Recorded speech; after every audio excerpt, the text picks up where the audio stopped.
तमाम प्रवासी मजदूर कोरोना के दौर में अपने अपने घरों की तरफ लौट रहे हैं, लेकिन इनके सामने रोजी रोटी का संकट बरकरार है। लेकिन करतल गांव में इन मजदूरों की मदद के लिए गांव के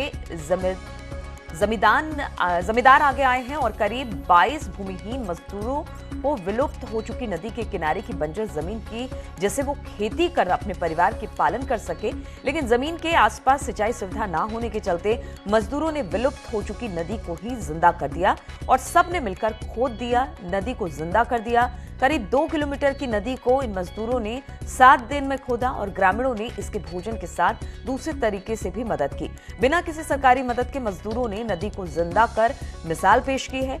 बेहतर जिंदगी की उम्मीद भी अब इससे जागी है। हम लोगों ने कोशिश की कि कम से कम इसको साफ करके अपना गांव बचाया जाए। और सेकंड बात यह है कि हमारे यहाँ जो नहर आती है कभी कभार चली जाती है, तो इसका पानी अपने खेतों में संचित किया जाए।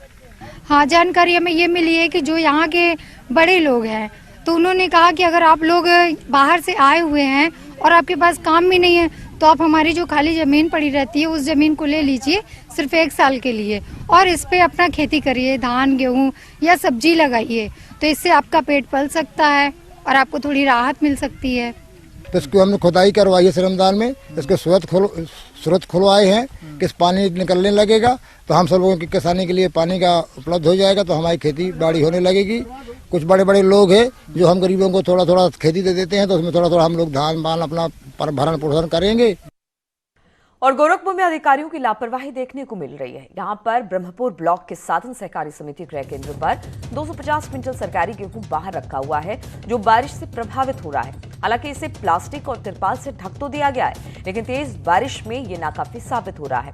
इससे बोरियों में रखे गए गेहूं में नमी आने से गेहूं जो है वो धीरे धीरे खराब हो रहा है। इस सरकारी अनाज को अब तक सरकारी गोदामों में नहीं रखा जा सका है।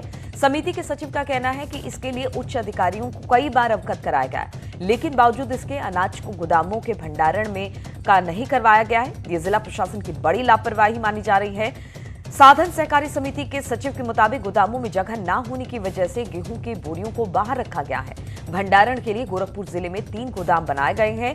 कुंडाघाट, नकहा और गोंडा, ये तीनों गोदाम पूरी तरह से फुल हो चुके हैं और गेहूं को गोदामों के भंडारण के लिए गेहूं लदे खड़े ट्रकों को 4 से 5 दिन तक इंतजार करना पड़ रहा है। पानी लग जा रहा है खाली होने में। फिलहाल इसमें जगह नहीं है, खाली करने में समस्या आ रही है। गाड़ी 4 दिन से लोड कर खड़ी है, गोदाम पे खड़ी है, 3 दिन हो गया यहाँ पर। अभी खाली करने का कोई चांस नहीं है। वहाँ पे जगह बता रहे हैं साहब लोग की जगह नहीं है गोदाम में। रुकेंगे आप छोटे से ब्रेक।